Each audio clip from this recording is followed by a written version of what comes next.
Hello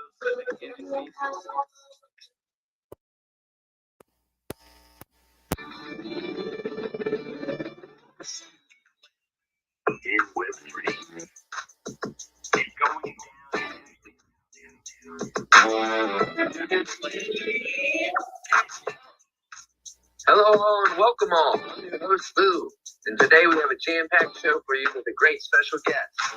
Today,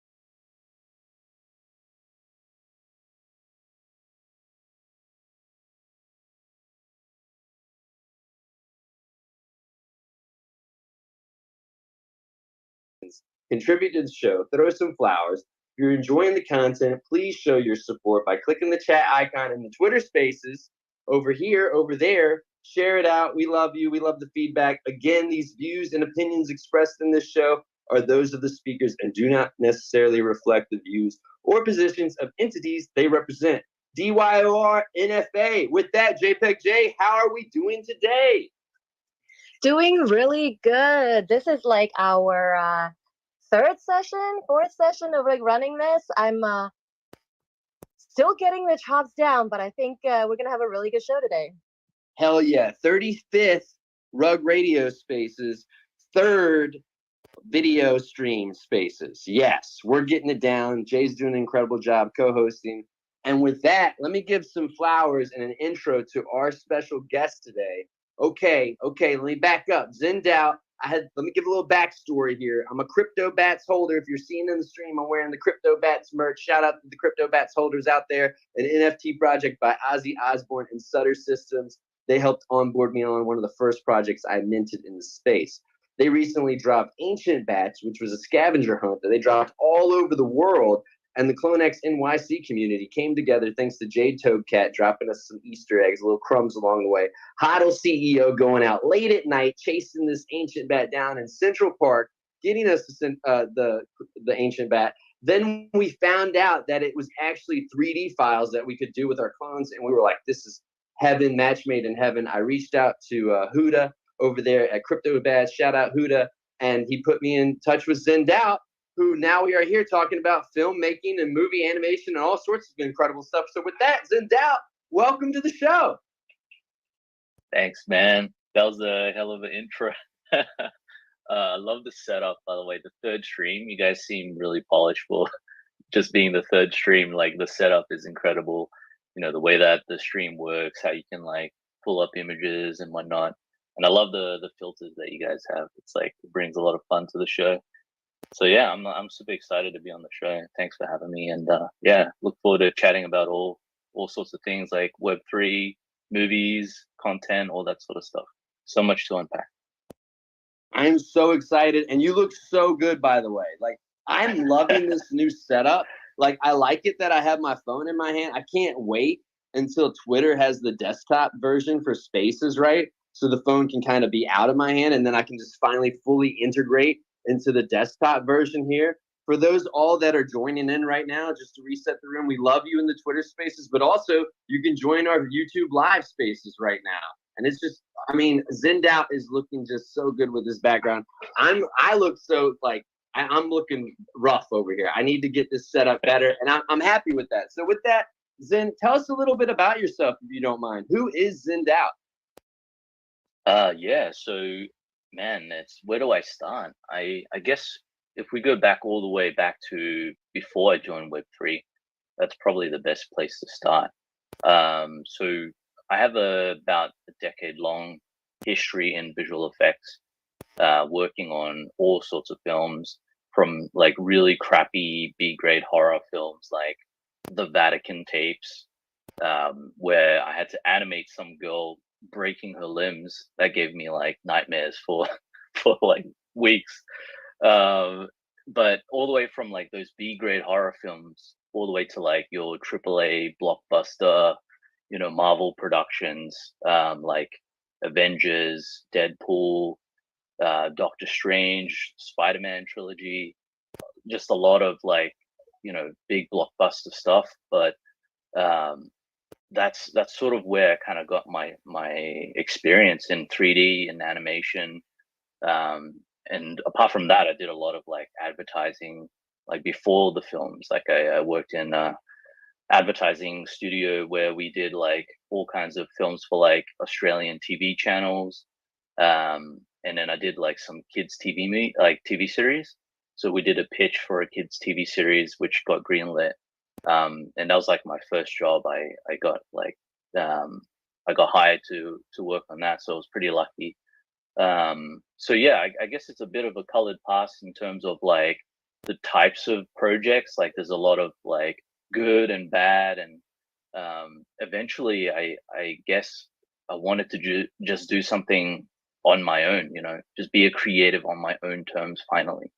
And that kind of gets bottled up over time, so it was about time, and I said I need to switch over to Web3, and I feel like this is the way the future. And I need to get in on the action and just see like how I can contribute to the space, like what I can bring to the table in terms of like quality, and in terms of like the experience that I have. So for the past year, I've been just dabbling in different things, and lately it's been going really well. Like ever since like meeting Atrium and the guys at Atrium, we've just sort of been workshopping like a ton of different ways to like create content in the space. And Atrium's like really doing well in terms of like connecting creators with people who need things created, like producers, things like that. People who have like funds and want to kind of get their NFT created into an actual character and tell stories around the NFTs. And that's like, that was super exciting for me. I was like, oh, that's awesome. Like people who are willing to put down funds and get things made and build stories. And it was like the perfect match, like for me and Atrium. So I've been rolling with that ever since. And yeah, I can get more into like the things that we're working on, but I'll turn it back to you guys for a second. Yeah, keep going from there. I love it. There's so much to digest here, for real. I mean, you went from talking about breaking the animated legs to then jumping straight into Web3, going from Web2 to Web3. So yeah, I guess to unpack there, how did you first get into the Web3 space? What actually got you here? Like, what was the first? Do you remember the first moment? I think it was like a small. It was like a culmination of things. I think when I was already planning to leave the visual effects industry, and just kind of pursue my own creative interests. And you start to hear like rumblings of things happening in the space. It's like, hey, like this guy called Beeple, which like I already knew about. Like I knew from like just way before like crypto and NFTs. He's been doing it for years, and anyone who's like a 3D artist knows who Beeple is.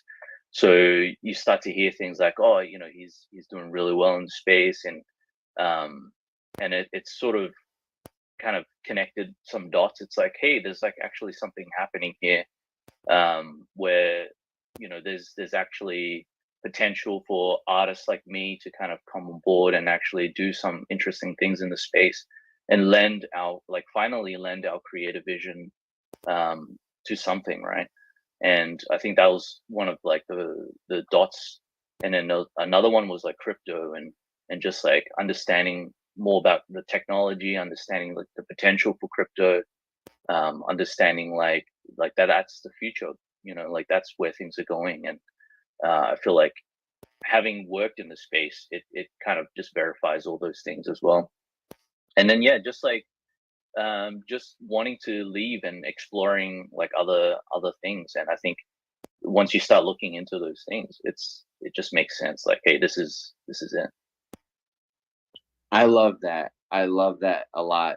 Man, you cover so much Zen. I'm telling y'all, when I first talked to Zen, I just was like hitting him up straight up transparent. Hey, I want these files for this ancient bat so I can play around in Blender. And then, I was 6 minutes into the call and I'm like, wait a minute, we need to highlight you. We need to bring you up on the stage and really like break it down. Where are you based out of so everybody knows? So I'm based out of Melbourne right now. And like my co-director who's co-directing the film that we're working on right now, he was based out of Melbourne as well. So we were working like together face to face, like at the beginning of the film, but he's moved back to Hong Kong now. So we're kind of like doing like everything remote. So like, I feel like I don't like Melbourne is just like a place, right? I feel like I could be based out of anywhere, just like the way we're working at the moment. It's so remote that it doesn't really matter. But yeah, I mean, I love the city of Melbourne. It's like one of my favorite places on earth. So I wouldn't want to be anywhere else, I think. I will agree. Melbourne is beautiful. It's actually the real capital of Australia, right? Not Sydney, which people get confused by.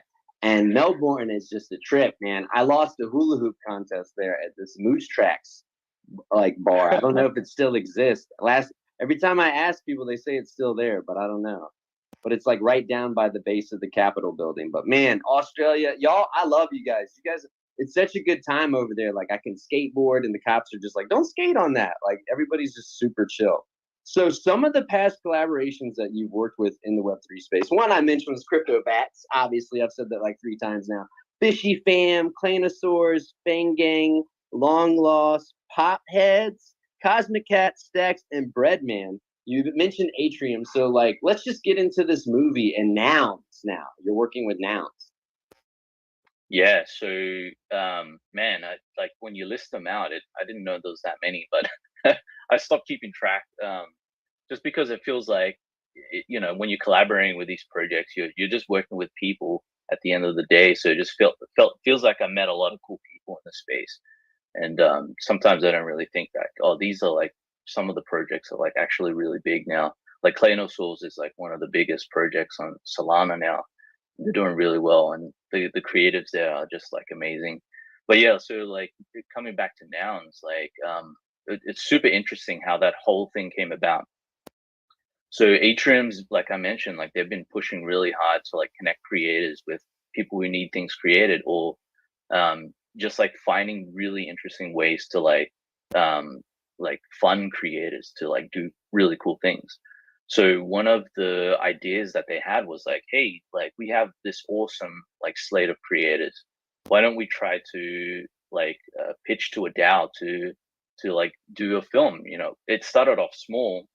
So 3D Print Guy, who's one of the core team members of Atrium, he started it off, like the whole thing off, by just like pitching a small idea about like just a short, like a little fun little short about nouns, like built around the nouns IP. And it was really just like a character, doing some small things, and there's like a pigeon and whatnot involved. It's like a really fun little short. Highly recommend everybody to check it out. But yeah, it started off there, and from there it was kind of like, okay, how do we make this bigger? How do we like scale it? How do we do something like really big? And that's when we kind of like landed on the idea, like, let's try to make an entire film. Like, why don't we just make a whole movie? Which is crazy. Like I never thought I'd go from like, like those like indie like Breaking Arms, like Vatican tape B grade horrors, all the way to like directing like my own film, which is kind of insane. So we pitched the idea to make like the pilot for this film. It's 3.5 minutes, but it's shaping up to be like more like 4 minutes now. But it's fully animated. It's built around, like we did everything in 90 days. I think we pretty much just wrapped up like a day or two ago in terms of like the visuals. So yeah, we're kind of going through the story right now. I mean, we're going through the final sound, and then we're going through the story for the next iterations of the next 10 minutes. It's an entire film, so we're workshopping the whole film as we go. Everything's like super non-traditional. So there's so much to like dive into there, but yeah, that's a little bit about like what we're working on right now. Oh my goodness! And when is this movie coming out? So the pilot is actually coming out in a few days. So the 21st. So I guess like what is that? Like 5 days? 5, 6 days. Whoa, something y'all like hear that? 5 days. If you're listening back, 5 days. This movie quality is incredible. I wish you guys we could take a moment to all watch it all, but please watch it in your time afterwards. I don't want to ruin the audio. You know what I'm saying? Keep it vibe. And what do you mean? Let me pick your brain a little bit there. What you meant by non-traditional filmmaking? Can you like tell us a little about what's going on with this film that's not traditional? Oh man, I would say almost everything about this whole film is non-traditional. Like from the ground up, like the way the timeline, first of all, is completely unheard of before. Like to make a 4-minute pilot in 90 days without having a script, without having character, having nothing, like a blank slate, from going from that to like the final product that we have right now, which is like a fully animated 4-minute high quality, like really high quality, some of the best work I've done like in my entire career, if I'm honest. In 90 days, like we have a composer composing original music for the entire film. It's amazing as well, like the what he's managed to come up with. Some of the best music I've heard in any animated like film ever. And like having like the talent on board, like we have like the voice actors, like we have like a 13-year-old kid who's just incredible like at acting. I think that kid's gonna go places. And we have like some of like the best animators that I know like in the industry, and to like some of the like strongest like sound people. Like we have someone who's on the sound team who's like an Emmy winner, which is crazy. So the fact that we managed to put this together in 90 days, that is, I don't think that's ever been heard of before. And I don't know if it's easily replicable unless you were in the Web3 space. So that's one thing. And then another thing is how the film is funded. So we, like we said, we proposed this to the DAO, the Nouns DAO, and they greenlit this thing, like the pilot. And um, to basically get funded to make something like this in traditional media, it's near impossible. I mean, anyone that's tried to make any sort of film, animated or not, just pitching to streaming service like Netflix or like Crunchyroll or Amazon, I don't think you can get it through to the execs. Like, first of all, there's no like mailbox that you can just drop your pitch. You have to know somebody that knows somebody that knows somebody. And then they have to be willing to look at it, and they've got like a million people pitching to them. So things get shot down. Even things that are like home runs get shot down. So the fact that we could sidestep all that, pitch to the DAO, we had a really strong pitch. And I think it really helped as well that we had like a writer already attached to the show. We've already done stuff in the space beforehand. So, and Atrium's got a good track record of like creating high quality content. So it was sort of pitch to the DAO, and here we are now, just like 90 days later, having finished, having like actually fulfilled the obligation of the pitch, having something really high quality. Yeah, it's so out there, it's so non-traditional. I think that there's so many more things to like the fact that we're working completely remote, and like with people all over the world. Like some people aren't even part of like the CG industry. They're just like hobbyists who are really talented, really good, who work really quick.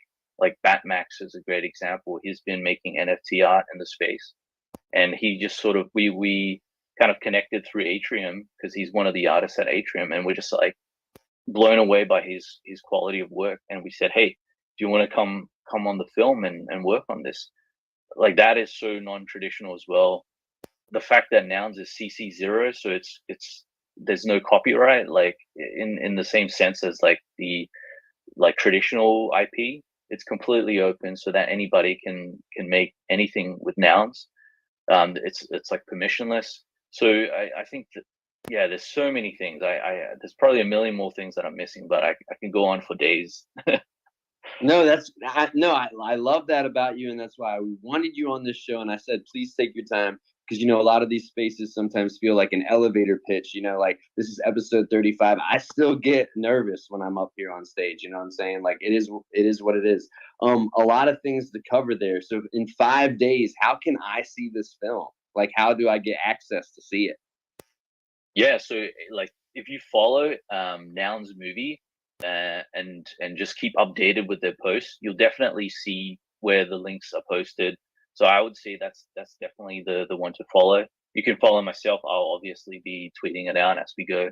And yeah, like you'll find out first on Twitter, that's for sure. So and yeah, we'll probably like be posting it everywhere, like just like all different platforms and whatnot, trying to get it out to as many people as we can.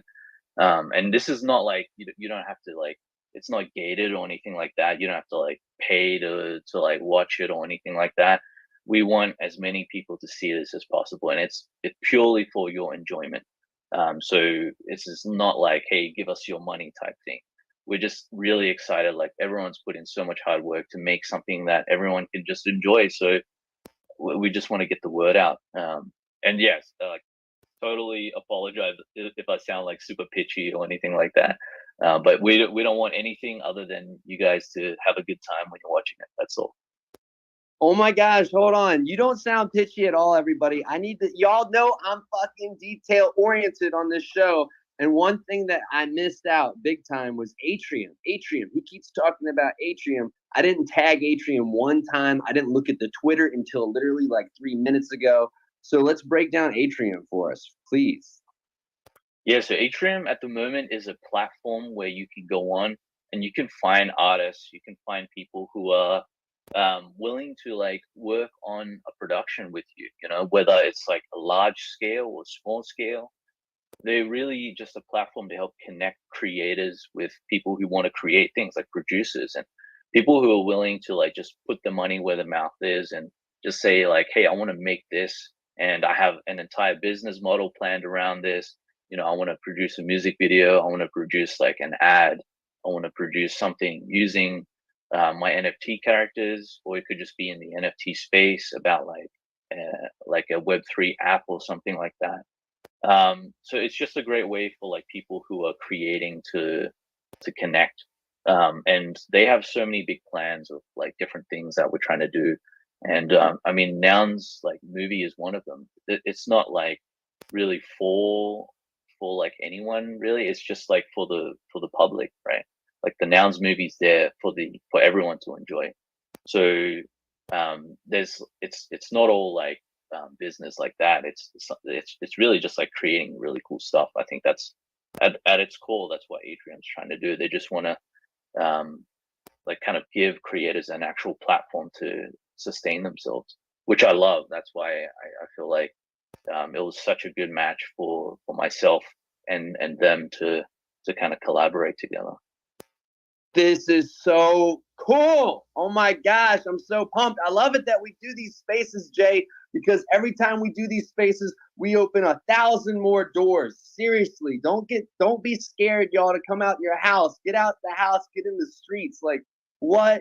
Like, here, I'll pitch myself. I'd love to be a voice actor. Like, because, like, I'd love to cut down all the, because I ask people about it, and they're like, well, you got to go to acting school, and you got to go all this stuff. And I'm like, well, I'm a little off the cuff. Like, I'm dyslexic, I've got ADHD. Like, sometimes like the topics come up. Like, I want to cut through this red tape with you, Sin. So let me just, pitch myself there. If y'all need any voice acting, plus, like, I mean, I'm tight with the clone community. We have all these incredible digital assets. I don't see why we can't collaborate, together. Obviously, we'll watch out for that IP. But one thing that my beautiful co-host told me before I got my clone, and she said, you make sure when you get a clone that no matter what you do to it, it's always going to look like a clone. You're always going to recognize it. Like, you know what I mean? Like, I was watching something about religion yesterday, and the Mary, Saint Mary, like she's always appearing, right, in like Toast, in like rainbows, right? And like you can't, like, it's just something people correlate, and you can do that yourself. And like, wow, if you're out there, if you're in the movie film industry, if you need to get dusted off, yo, hit Zen up in the DMs, please. This 26 minutes, this first 30 minutes has gone by crazy. We got 4 more minutes before people want to come up and speak. But please, if you want to request up to speak, if you want to throw some flowers, ask some questions, maybe some hard-hitting questions. I'm usually pretty nice to my guests, right? So if y'all want to ask questions, throw some flowers. Please just start requesting up, and I'll start taking those questions as I go. But I got 1,000 more questions, okay? What you're co-directing this? How does that look like? Are you picking characters? Or are you doing the backgrounds? Like, how many hats are you currently wearing while doing this film? Yeah, so we're running like a really small, nimble micro team, is what I would say.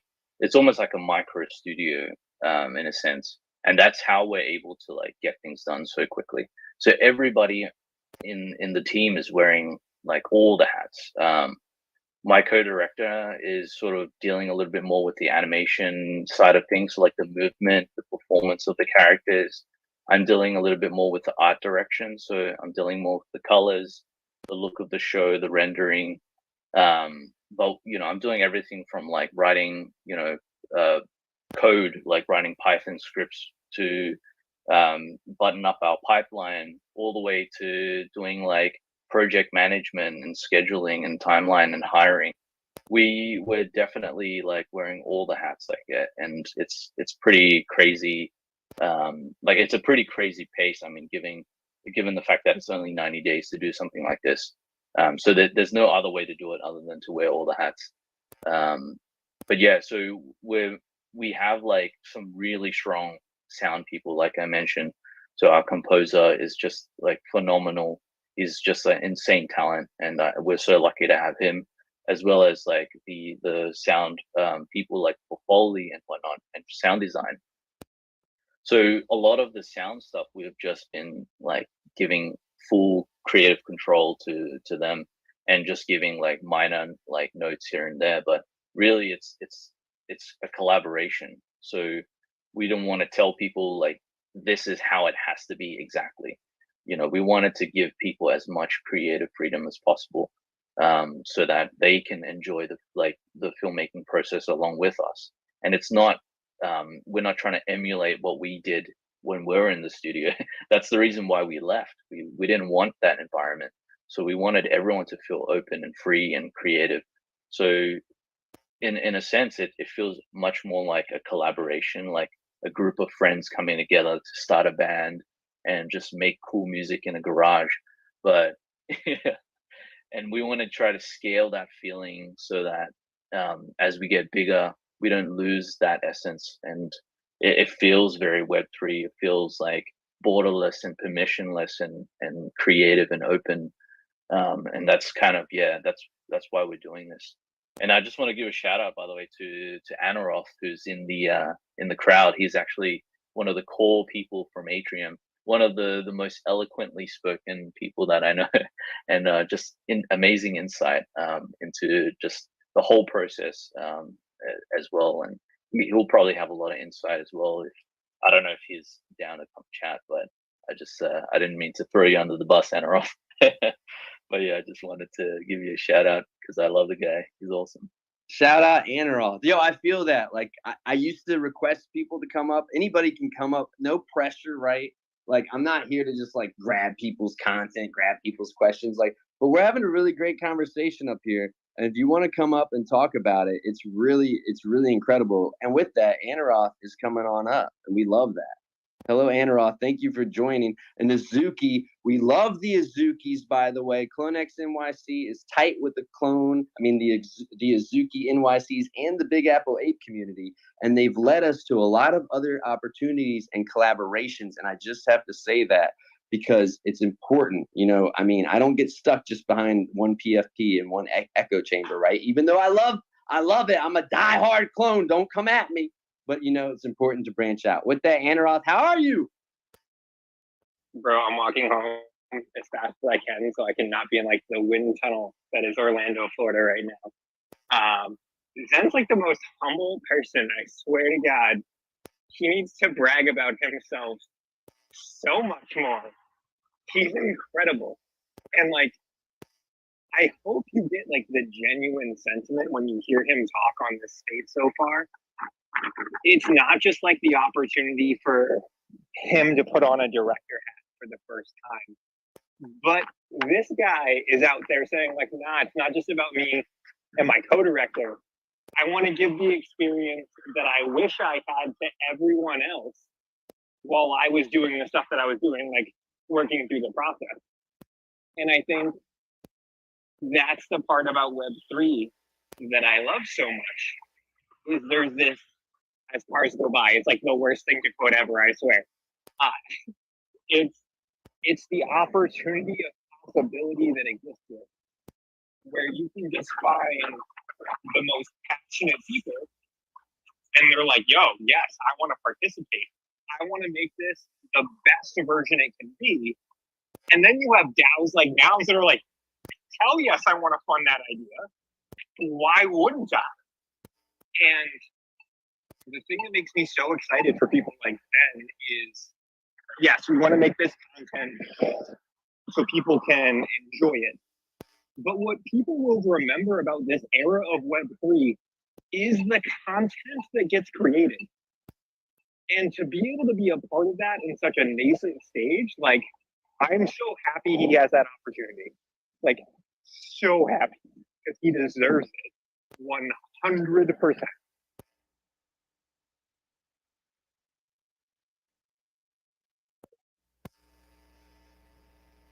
Thank you so much, Anarov, man. You you speak so highly of me. I feel like sometimes you make me feel like I'm like way better than I deserve to be, but I really appreciate it, man. Like all you've done in the space as well, just like highlighting artists and just really getting people's names out there and really helping artists like shine as well. I think that's super commendable. And yeah, like not to just sound like all like roses and everything. I mean, it is like a pretty fast paced space where like one day things are great and the next day like everything's falling down. It's like a little bit of a house of cards at times, but to have people like you who are around all the time, just continually building and continually just like supporting people, I think that's how we kind of get through the bad times as well. So I really appreciate everything that like you've been doing in the space. And you guys too. I mean, Boo and Jay, just having like people like you guys to keep like things moving and keep things going. I feel like it's so important. And yeah, like so happy to be here as well. I feel so grateful to have this opportunity, just to even talk about like my work. That's not something that's happened in the past. When you're working in a studio, you're just literally a cog in the machine. And for an artist, that's kind of like, it feels like a death sentence almost, because like your art is really not your art at the end of the day. It's just a corporation, like a literal corporation. Like it's like Disney's work, and they care very little about the guy at the bottom who's making the thing. So yeah, it's the totally opposite thing here. Thank you, Anaroth, for coming up. You're a vibe, and you sounded good. I felt like I was right there with you on the streets of Orlando, and I'm glad you're using the crosswalk and being safe. I didn't know you were in. I've never met you before. Nice to meet you. I'm gonna hop in your DMs. I want to talk to you. I want to talk about Atrium. I always want to expand out. I want to get to know people more. Thank you, Zen, for connecting us right on this space. We love that. And if anybody else wants to come up and speak, ask questions, now's your time. And I'll just keep talking. I'll burn these ears off. So one thing that I've got to ask is, like, when you're doing this, you're very creative, but there's also a lot of technical stuff that goes into this. Have you found that you're like, oh, wait, I can't necessarily do this creative thing because of the technical stuff? Like how we were talking before we got on the stream, right? Jay's upstairs. She's got 6 screens, right? And we're doing it because we like being those renegade cowboys. Have you found that while you've been working with this film? Yeah, I mean, there's definitely limitations when you're working on something on this scale. Like we're trying to make something way bigger scope than what the budget affords, than what the time affords. But I think that's kind of forced us into being innovative in our own way. Like we've had to find new workflows, we had to find new technologies. We had to build the style of the film around the fact that we have limited resources. So if you look at the movie itself, it doesn't look like a 3D film. It looks somewhere in between.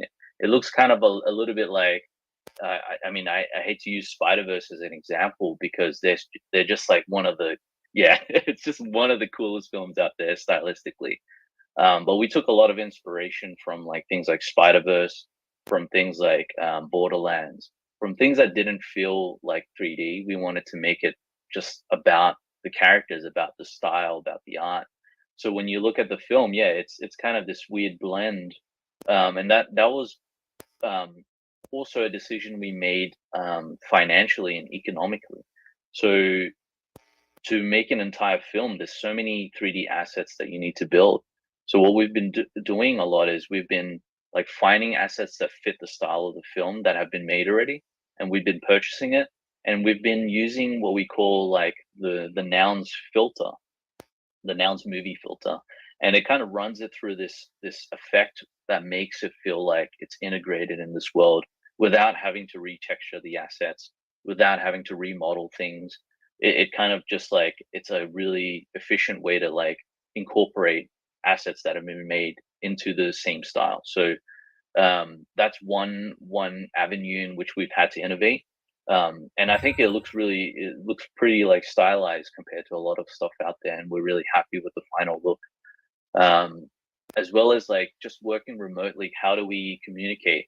How do we give feedback to artists? How do we kind of give strong direction to the film? And we've been using things like Figma like heavily in order to like brainstorm to like, yeah, we've been posting like a lot of images on Figma. We've also been using like AI and stuff like that. We've been looking at all types of things. So like I use AI on the daily now in every facet of production. So like if I run against some technical problem with Unreal Engine, for example, I'm able to ask ChatGPT like, hey, I need, we have tech people in the industry like TDs, but we don't have that luxury here. We don't have these tech people to ask for help. Like, hey, I'm stuck on this one thing. I don't know how to get across this hurdle. ChatGPT is my TD, is my technical director. I can ask ChatGPT, hey, what's going on with this thing? This button's not working. This thing's glitching out. How do I fix it? And it's phenomenal how much like knowledge it has around just these niche things. So it's been fundamental in that. We've been using AI to do a lot of brainstorming, like color palette and things like that. And we want to be really respectful as well to the artists. We don't want to just like make something and steal it in that sense, because I know it's like a huge debate amongst artists, like whether AI is good or bad. And we're trying to use AI for all the things that we feel like is still respectful to the craft of like filmmaking, of art and whatnot. So we have concept artists still doing designs for characters because we want their eye, we want their design aesthetic. We're not trying to like steal their work. We want them to shine in their own style. But where AI is good is to help brainstorm ideas. It's like, hey, what if this color palette versus this color palette? And, what if we use it for some like background, like ideas, like what could we put in the background? So we used it a lot for that. We used it for things that like artists wouldn't really care so much about. So we incorporated actual AI images into the film itself. So we generated some AI images to put on like kids drawings, for example. So we needed kids drawings in Guy, who's our main character. He has his little bedroom, and we wanted to put things in there that Guy would want in his bedroom. So he's got drawings of like some of the characters in the film, and we use AI to generate these kids drawings. It felt like kind of unfair to ask like a concept artist, like, can you like make your art look crap so we can put it on the wall? So like things like that. We had some Rorschach test images that we needed, like with the, like, is this a butterfly? Is this is this a cup or whatever? So we generated the Rorschach test images using like Midjourney. So we're really trying to think of creative ways to use AI that doesn't really like shit on actual artists, because I know like people are really they love the craft, and we don't want to take that away from artists as well. So we're trying to be super efficient but super respectful in that regards. Wow, that was so much, man. That's so much to clip there, Zen. That was like alpha. Like, you got me thinking here. Instead of like going to Google now, I should literally just go to Chat GBT, and like, I don't know, maybe I'll start going to Chat GBT now more than YouTube. And if Chat GBT could become the YouTube, that's game over. Like, because I'm a visual learner and I need that. Like, I mean, when the truck breaks down, I'm on YouTube, I'm under the truck, I'm like 6 videos later, and so it's like, oh, here's a video that actually pays off. Anaroth, what do you got to add? What do you got to ask? I think the really important part that stands out around like the thing that like made me raise my hand about Zen is this idea of like, I'm just gonna go figure it out. Like, I feel like the biggest concentration of I'm just gonna go figure it out people exists here. And it's like this subtle quality that's really hard to quantify, but you recognize it by the fact that like they don't ask you other questions. They just come up with an answer. And to have someone like Zen, who is able to do all like crazy animation and technical things he already can do, but then to feel empowered and inspired to be like, nah, I can do this. Like, we can change a bigger paradigm. And like, that's the bigger issue here, right? Like, Tangled cost $260 million to make. 260 million. Do you know how many movies that we could make for $260 million and contribute to the culture of Web3? Like, think about what that changes to media as a whole. And that's one movie. What happens when all of the films that you create for the $260 million actually produce profit? How many more films do you get to create? What is the studio that emanates from that possibility? Atrium, by the way, that's us, 100%. Let's go. But like, that is the opportunity that I see that Zen is leading. And that's so much bigger than just what I think people see on the surface. And what we're attracting in Atrium is everyone who sees that bigger vision. And it's really exciting. Wow. Like, so what's your role at Atrium, if you don't mind me asking, Anaroth? I'm sorry, you cut off a little bit. Do you say what's your role over at Atrium, and how did you and Zen first link up? So my role, like, I'm using air quotes 100%, is head of community. But in the same way that, like Zen saying he wears multiple hats, my title is not who I am. Like, my job is to help people understand the opportunity. That's what I feel like my job is. If that means like business development, if that means spaces, if that means interviewing, if that means script reviewing, if it means whatever I need to do to help, I'm here for it because I believe in the bigger vision. So, like, title for me is irrelevant. Like, that's not why I'm here. I think values dictate a lot of what people choose to do, and purpose is a big part of my personal values. And to be able to bring a stage to creators, a stage to other people, and kind of hopefully have other people see them for the talent that they have, sign me up, homie. Sign me up. I'm here all day. I'll brag, no problem. Sign me up. I love that. You're humble too. 2 humble people hanging out and collaborating. I love that, Anaroth. I'm glad you got home safe and you're out of the wind tunnel. JPEG J, did you have a question? Or are you still pinning stuff? Yeah, I am so inspired in some ways when you guys are talking about how the talent pool of like trouble shooting, like creatives that like can solve problems are all in this space, right? But also, the flakiest people are also in this space. Like, how do you guys deal with like time zones and people being like, I'll send this deliverable tomorrow, and then a week later you're like, where is that? That's true. I mean, I guess we and I'm flaky myself, so like I'm as culpable as anybody else. But not out of anything malicious or anything like that. Everybody's just so busy, and I feel like you just need to have a level of understanding that everybody's got 50 million things going on, and we're not here to hold people accountable in that sense. We just want to make cool things and do cool stuff. So if we feel like at any point that somebody's really just like completely flaking out on us, we'll just have to pivot. I think we just shoulder that burden ourselves. I mean, I don't think there's a better way to do it than to just say like, hey, look, I don't think this is happening. We need to move on. We need to continue production. It's always like, I mean, rather than dwelling on like those negatives, we think about like, okay, like what's the opportunity, but what's also like the positives. And I think the positives definitely outweigh those negatives. Like, you have to deal with one or two flaky people here and there, but at the end of the day, the rest of the 100 people that you're dealing with are just awesome people. So I think it's like totally a win in that regards.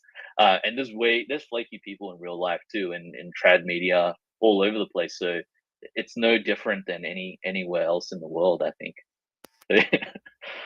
Yeah, I guess that's that. I don't think the blockchain will solve flakiness, Jay. I don't think they got head and shoulders for the blockchain yet. Anaroth, you had your hand up. Yeah, I think like the flakiness piece, I don't even think flakiness is intentional half the time. I think some people just don't necessarily know what to say, and it takes a lot of courage to actually respond when you're like, I don't know what the fuck to do. So I think that's a big part of just flakiness in general. But like, listen, I was hella naive a year and a half ago. Like, I have dramatically learned to ask better questions to give me better answers so that I can make more informed decisions of where my time goes. Right. And it doesn't mean that if someone answers a question wrong, air quotes, that they don't have value. It just might mean for what I'm looking for right now, that's not where I need to spend my time. And I think anyone should be recognizing that your time is valuable, and you should have intention behind where you spend it and intention on how you ask questions from people to make sure you get the answers you really want, right? Because like, a question is a powerful thing. You ask a really good question, you not only get the answer you want, but you get the answer to the question you didn't even ask yet, which is the one you really wanted. And that's what you want to focus on, right? Like, that's the thing that I think we're trying to cultivate, and Zen's done a really good job explaining, is making people feel like they want to raise their hand with their idea to participate. That's not an easy thing to do, especially in a creative environment. Like, what? Like, that's like, hey, I'm in my most vulnerable state. Let me just like go out and put my opinion out there. Hey, like, no, that's not how life works. And to be in a place where you can try and show that there's a different way for you to want to create the way that you want to, and to have people like Zen and HK who are out there just like, yo, this is the way it could be. And that's what I hope people get to look back on, right? When I like the people that are actually creating the content that we're in right now. And like, people talk a lot about culture in Web3, but to me, content is culture. Like, you look at our GIFs, you look at all of our media, you look at what we use here, it's older content that's repurposed in current trend. So what do you think is going to happen when the people who actually create content in Web3 is then memeable content in the years that follow that creates the proliferation that Nouns is based upon? That's fucking brilliant. Like, brilliant in my mind. And like, the reason I want to try and shout this stuff from the rooftops is I think there's more opportunities for other projects, other groups of people as Zen kind of mentioned earlier in this space, we're like, listen, if you want to come together with some friends and create like a really dope pitch, yes, I want to empower your creativity. And in an idea economy that we're approaching right now, creativity is going to change in the way that we think about it. Like it's different. It's different. And it's going to allow people like Zen to like elevate to this entirely new level. And there's people like me, like the pleb, who's just like, yo, I feel like I'm kind of good now. And that's awesome. And that's going to be incredible. Like, I can't wait for that moment. It's going to be so cool. And that's what I want to support, right? Like, that's what we should be excited about.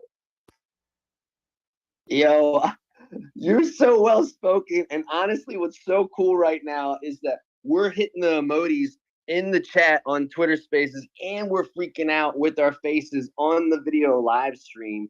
And like, you can't hide that. It's genuine. We're just sitting here like, we're not rolling our eyes. We're like totally vibing with what you're saying, my friend. Wow.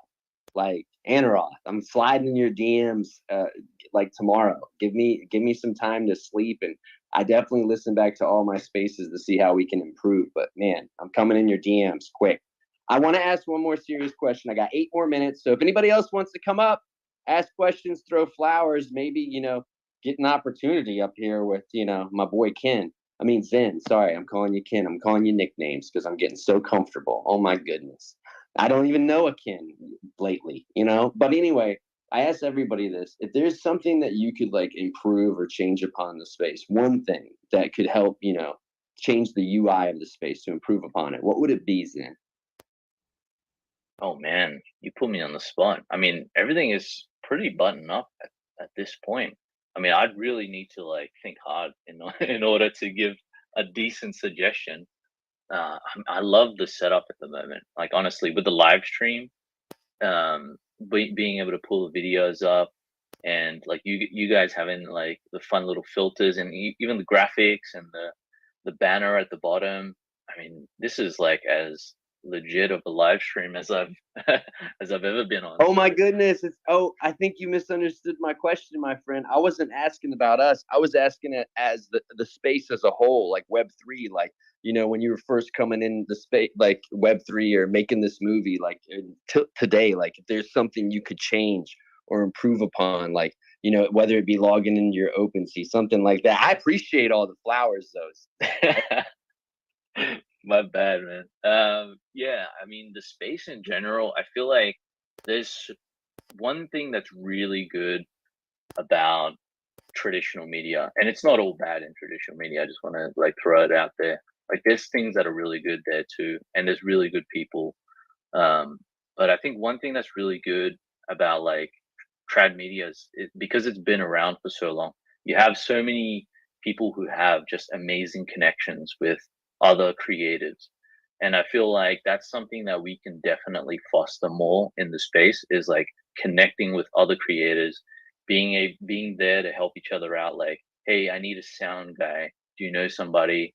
It's kind of like, if you're in like trad media and like Spielberg, he's probably like the most secret weapon that anyone could have on any production, right? Because he probably knows everybody, he knows everything about filmmaking, he has such a good eye.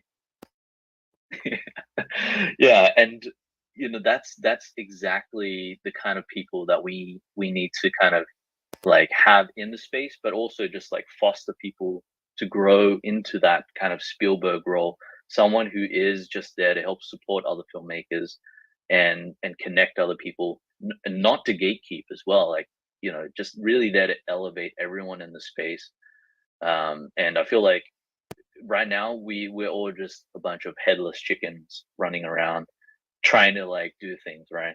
But I think when the space really starts to come together, and we're seeing it already, so I think we're on that right track. But like, the more we can do it, the better. So if you guys are creators and you're out there and you want to link up, 100%, slide in my DMs. I'd love to like talk about like creative things. I'm like a huge movie nerd, gaming nerd, whatever, you name it. So that's probably the way to go, I think, like to move the space forward in terms of like filmmaking, at least. All right, we're going to do something here fun for the last 5 minutes, okay? We're going to do some quick fire questions. So just be a little like I've heard this before. It's a little cheesy. I'm gonna do it once in a blue, right? So you mentioned Borderlands. Top 3 video games. Oh man, that's so hard. I mean, World of Warcraft is like number one right up there because I spent so many years of my life playing that. And I mean, I'm pretty old school guy, so I play a lot of old games like um, World of Warcraft's up there. I love like Final Fantasy VII. That's like one of my top games of all time. Um, and I don't even know. Like recently, I've been playing a lot of like I haven't been playing anything to be honest because I've been like so deep in the film. But when I was playing stuff, it would be like like trying to like play Diablo 3, trying to like kind of get back into the groove for Diablo 4. I know everybody's Sir, you playing need to play Diablo right now. 4. You, I you know. need to play Diablo. You need like I need you just like I understand our movie's important, but like I need you to play Diablo 4. Okay, like I need that to happen before we have our next behind the scenes call. I need you to play Diablo 4. Like that's the commitment I actually need from you from this space. Everybody's That's really been telling important. me. Literally everyone has been in my DMs saying like, "Yo, you gotta play Diablo 4, man." So like my co-director HK, he's got it. He's playing it. One of our animators on the production is playing it, and I feel like now that we're finally like wrapped up on the film, on the pilot at least, I have like a small window where I get to jump in and start playing. But yeah, I guess those would be my top 3. Kind of cheesy, but yeah, I'll let you get back to the other one. Nah, you're good. You're good. Yeah, everybody's been talking about Diablo. It's looking good out there. Top 5 movies. Oh man, that's like these are hard questions by the way. For someone like me who's a movie buff, it's like picking top 5 is it's just crazy. I think Lord of the Rings, the whole trilogy, just like number 1 for me because that's kind of why I got into film. It's why I got into film in the first place. And I think I have to give a shout out to Pixar with Up. That's kind of a huge inspiration for animation for me. And I don't know, it'd have to be something like the third one would have to be like a Scorsese film or something like that, like Goodfellas or something. There's so many I can't pick. I actually like it that that you're having trouble picking favorites because it shows how like much you love the industry. And sometimes those favorites can change like based on your mood. You know what I mean? And like when you go back and watch a film, sometimes it's actually completely different, or you get more bullish on it. Is Up getting a remake coming out or a sequel? I heard. I don't know. I mean, I haven't kept my ears to the ground with what Pixar's doing lately, but I mean, I would love to see more in that universe. I mean, I think there's still stories to be told there. And they've done like Pixar more than anybody else I trust with sequels. Since they did so good of a job with like Toy Story sequels, I feel like they really know how to make a good, enjoyable sequel that doesn't ruin the original films. So I mean, if they come out with one, I'll be the first to buy a ticket. I love it that you mentioned Lord of the Rings because I must like every week be like, "You shall not pass." I love that scene so much. God. Real quick question, and then I want to give you second to last word. Don't worry, we're not rushing out of here. We can drag on 3 more minutes, right? I come down to Melbourne. Say I haven't been there before. What are we doing? Where are you taking me? Where are we gonna go do? What are we gonna go see? I love that question. This is a good question. Like, there's so much to do down in Melbourne, by the way. It's like one of my favorite cities. If you're really into like bars, for example, I could take you to like all the best spots. There's so many hidden bars here in Melbourne. One of my favorite bars is called like Birdie. They do like these really interesting cocktails where it's like super out there. They would like ferment lettuce and distill it. They do all kinds of crazy things. Like distilling lettuce is one. They distill like all these like food items. When you look at the menu for the cocktails, it looks like food. It literally it's like lettuce, like apples, and it doesn't even sound like you're drinking a cocktail. But yeah, like bars is definitely one of them. Another one is probably like cafes. If you love cafe food, if you love coffee, Melbourne's known as like the coffee capital of the world for good reason. We won like the best barista of like the world, I guess. Like the world champion barista is from Melbourne currently. My partner, she's a barista, so yeah, I love coffee and I love cafes in Melbourne. We have great brunch. And yeah, just like art and stuff, like there's a lot of art galleries, museums and things like that. It's a really creative kind of scene, I guess you could call. And yeah, I mean, Melbourne's not like the other parts of Australia where you have like beaches and it's all like warm and stuff. It's really cold and it's like dark and it's like, you know, it's kind of gritty. There's like a lot of alleys and stuff. It's very like speakeasy. So it feels a lot less like the other parts of Australia, but that's why I love it. I love it. You're giving me a reason to come back and visit. I don't think Jay's been to Australia. I think she went to New Zealand. I'm hoping I'm getting this right, or I'm going to get in the doghouse later, right? You gotta know everything about your spouse. I've said this, y'all. If you've been listening to this show for a long time, I've said this over and over again. There are no coincidences in Web3. And again, today, here's another point of why there are no coincidences in Web3. I asked today on my timeline, light or dark roast, Zen? Light or dark? Ooh. I drink both, by the way. So full disclosure, like I'm not picking a side, but I think lately I've been enjoying light roast more. I do a lot of like filter coffee lately, so like pour overs and stuff like that. So I like light right now just for my own taste, but it'll change. I'm sure by next week I'll be drinking dark again. So yeah, I love that. I found out that light is actually more caffeinated than dark. I didn't even know that. Like, it's always cool. It's always cool to ask something on the Twitter timeline, like for real. Like you ask a question that you think you've had the answer to all of your life. Oh no, Twitter is going to show you 100 different more answers. All right, we're at the top of the show. I love it that everybody came in here today. I love it if you came visually to watch. We're trying to get y'all to get into the stream, but it's more on what you want to do. Like, because some people are still on Twitter Spaces in your phone. Me too. Hey, I'm still using Google when I could use ChatGPT. Zen, this has been such an incredible pleasure and time. Can you give us the second to the last word, and then I'll close this out as I usually do with our guests. Yeah, I mean, thank you so much for having me on. First of all, I feel like I haven't really been able to like talk to people like outside of production for so long. So it's nice to actually like chat with people who are like, just like going about life and doing other cool things outside of, what I've been doing. So I really appreciate it. It was like super fun chat. And if you guys stay tuned for, the Nouns movie, the pilot's coming out in 5 days.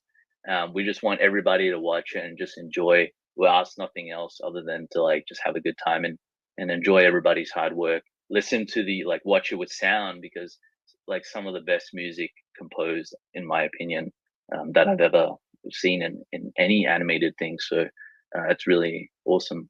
Yeah, thank you guys. Thank you, Zen, and thank you everybody that tuned in. I love it when we have these small, intimate spaces. Anara, Prez, thank you always, Prez, for streaming the CloneX Spaces. He's got CloneX Radio on YouTube. He does an incredible job, literally from sun up to sundown. Check him out. Jonah, we appreciate you. You always got me up to date on what's going down. HKJ, thank you for coming in here today. Film3 Film, Omega K, we love you. Yo, and with that, tune in next week, same day, same time, Thursday evening, 6 p.m. Eastern Standard Time, out here on the East Coast in New York, baby, with me, your host, Boo, and my amazing co-host, JPEG J. We want to give a big shout out and get a Zinned out for coming up today, telling us everything about the movie. Yo, in 5 days, we will definitely be watching that movie with our community. We appreciate that. We look forward to next week. We love you guys. And with that, have a good night. We gone. It's Web3.